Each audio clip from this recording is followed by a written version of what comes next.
Hi, and welcome back. This episode is a continuation of the conversation that we had last episode about interdependence between adults and how that affects how we're able to show up for the children. I hope you enjoy this conversation between Ben, Gilbert, and myself. Ben and Gilbert will be able to provide a different perspective. Ale and I were teachers and we talked about our experience in the education world. And Ben and Gilbert are community organizers and can talk about their experience doing that. So I hope you enjoy this conversation. So thank you so much, Gilbert and Ben, for joining me on this episode of How Are the Children, where we ask and answer the question, How are the children? And in this episode, we're specifically focusing on the adults and how children depend on us and how we need to kind of rely on each other to be able to best show up for the children. So last week, I had a conversation with my past English teacher who was also my coworker as we worked at the same middle school about how we kind of depended on each other. She was my mentor, and she also depended on me to kind of help with technology things and also how to communicate and best reach the students. So um, we figured it would be a good idea to bring you two on this podcast episode so you could talk about your relationship and how you as adults kind of are are intentional about the practice of interdependence. So if you could please introduce yourself, Gilbert, you go first. Excellent. Hi, I'm Gilbert. He, him, his pronouns. I'm an electoral data manager at Community Change, a nonprofit where I get to work with a lot of partners around things related to voter registration, voter education, voter turnout kind of work. Um, but also related to, I guess, concerns with students joining as a former high school teacher for several years and as a current college professor, where I actually just finished my 16th year total as a teacher in some variety or another. Great. Thanks for having me. Ben Hanna. I use he, him pronouns. I live in Morrison, Colorado. I work for Community Change. I've been a community and political organizer for the better part of 20 years. I'm also a father of two daughters, and both under the age of 6. And this topic, has a lot of salience and resonance with me. Both my parents are teachers. I'm the product of public schools myself, and both of my kids are preparing to enter them. So, looking forward to the conversation. Great. So again, thank you. And this journey from children, we go from very dependent children to, in this country, we're kind of taught to be very independent adults. So how does this practice of interdependence show up in the kind of work that you do, and specifically in the relationship between y'all two? Well, I mean, for me, I think it starts with a little bit of recognizing some of the myths of stories we've been taught about leadership, and especially how it functions in organizations like the one that Gilbert and I work for, and lots of others like it, right? Where the people who are at the top of the organization have the answers and the best ideas, and it's up to the rest of us to carry out that vision and implement it. And I think part of what I have learned from doing this work and being in this work with Gilbert is that that's not actually the way organizations function. They are much more complex systems where people have lots of different skills and experiences to offer, and the sort of healthiest organizational cultures are actually one that rely on this and just name it. Like, we are interdependent on each other. We each have something to offer. And when we can, I think, recognize that and lean into that as a practice, I think we have stronger organizations and better experiences as individuals within them. Yeah, I would say, I mean, there's a lot of myths of U.S. history that we could unpack, and certainly this idea of rugged individualism is one of them that is very much like there's a strong leader at the front and they drive all of the work. And it's just and so a lot of our culture is set up that way. A lot of our workplaces are set up that way, both inside and outside of education. And it's like it's hard to fight against that. And I think a lot of times we are made to feel bad or out of place, out of sync when kind of butting up against that. But like if done well and nurtured, it's actually like a really freeing and empowering thing to recognize that like I don't have to be the expert on everything. I don't need to be doing everything perfectly. There's a place for my leadership on what I am good at and can be good at and can lend to others. And then there are other people who I can uh lean on and interdepend upon for other parts that aren't my strong suits or my background or anything. And like that can be really great, but certainly the system is not set up in a way that like encourages that by any means. Right. I think you both bring up a really good point of, this rugged individualism and this concept that there has to be one sole leader and an idea. And I kind of relate that back to like the education space or the school space where because we're taught to be so individual, kind of parents and school kind of they separate themselves from each other. And I think schools run best when they're thought of and treated as community centers where they're here to help the community, not just in school and in education, but in other resources. We can connect you to all the other resources in the community.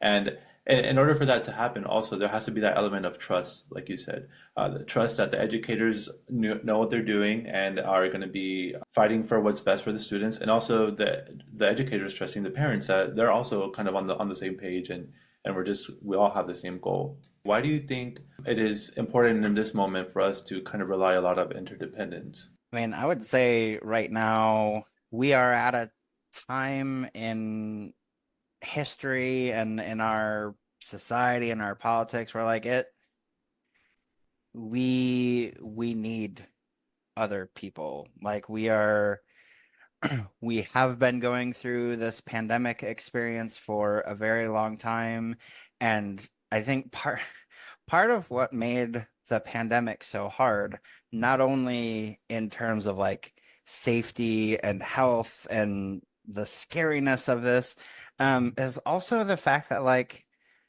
being driven into like staying in our homes cut off that social aspect that I think is so incredibly important. Like humans are social creatures. Like, and I would say that like it's not just like nice to interact with each other. Like it's necessary to interact with each other. And it's like it's not only okay, but like it's necessary and great to like need each other. And we're at a time where like just a lot of things get in the way of that. And it doesn't mean I think things like social distancing, or not calling it social distancing, but like physical distancing and those kinds of things, um, just all the more bring up, at least all the more brought up for me, the idea that like we need each other. We need to be able to work with each other and like be able to help each other, be connected to each other, get what we need from each other, and be able to give what we have to each other, which for me, I think is the very base of interdependence. And so a time like this that like pushes us in a lot of ways to be isolated and distanced and uh you know just is all the more reason, all the better time to be finding ways to be connected. Yeah, I couldn't agree more. And I think, part of what we're seeing is the real danger in people being so isolated from one another. It's sort of like this decline of participation in traditional civic institutions and structures, to the space that the pandemic created. It just, in a lot of ways, that's where people become afraid, become cut off from one another. And so I think we've seen some of the real danger in that. And so yeah, in a lot of ways, I think the antidote to that sort of isolation and this like what people are calling this like epidemic of loneliness, right? People like on their own, is to find ways to be connected to one another and to recognize what's really true is that we are interdependent on each other, and much in the ways that Gilbert was just describing. That's how like ecosystems work in the natural world, and quite frankly, it's how ours really works too. And so, being able to name it, recognize it, and then proactively try to lean into that as a practice is, yeah, I think in many ways, the antidote. Yeah, I think, like you said, the key point is in proactively implementing it into our practice on a daily basis. I think what happens a lot of times is these terms like interdependence or being present or being in community sometimes seem very big and they can be kind of a bit overwhelming to people, whereas they get kind of like a analysis paralysis on how to even do that. So what are some suggestions that you would give to people on how they can specifically implement this, not in their work life or in their personal life, uh, on a daily basis?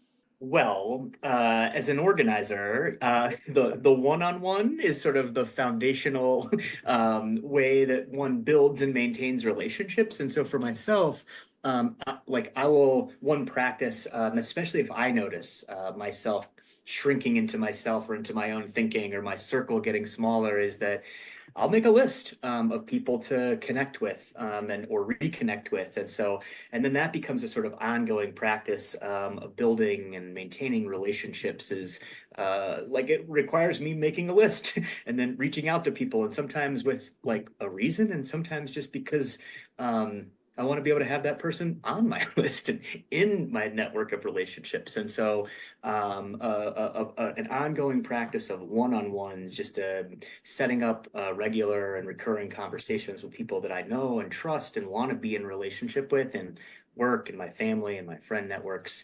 It's something where I can like it's you could do as much or as little of it as you wanted to, right? But it's a thing I can write down, a plan I can make, and so then it feels like actionable, and it helps me sharpen my thinking and stay connected. And it's just it's a simple thing to do, but it does a lot of things for me. Yeah, I think um it requires like Ben just said, some intentionality. And that can be in little uh bite-sized pieces of, like, so many of the meetings and calls that I'm on, we start with just a few minutes of checking in with each other and building some of that relationship, building some of that trust. If it's early in the week, we might talk about how was your weekend. If it's later in the week, we might talk about, what are your plans for the upcoming weekend. Um, but I think, things that help us see each other outside as people and outside of just work stuff. And then I think there's some taking stock of, like, what are the things where I am stronger, can lend something to someone else, and where are the places realistically that, like, I need someone else's expertise. I need someone else's uh, leadership. Um, and and because we exist and operate in these systems, it means that there are, like, internalized pieces of this that we are fighting. And this idea that, like, well, I have to be good at everything.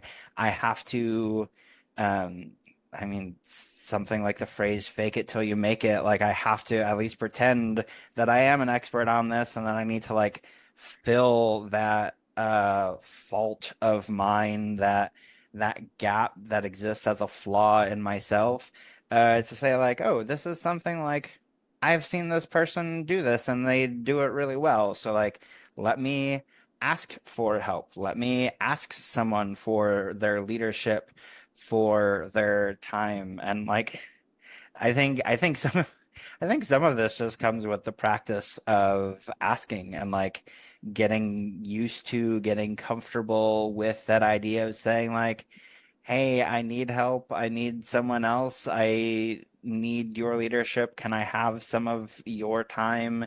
Can you show me how to do this? Can you own this piece of an agenda? Can you own this piece of a program?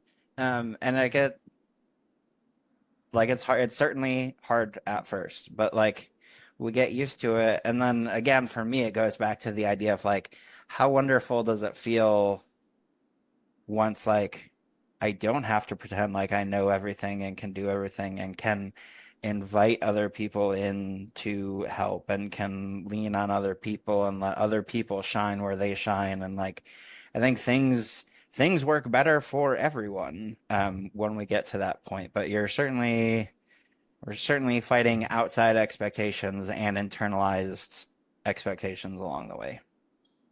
Yeah, I think that's great advice. And also remembering that it doesn't have to be like this super long meeting or a super long email or a super long letter, this kind of contact with someone.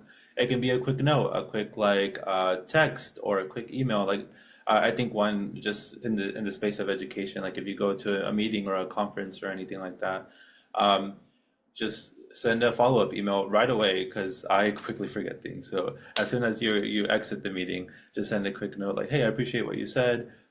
Introduce yourself a bit." And that way, in the future, if you do need to reach out, it's not kind of the first contact or you don't feel awkward.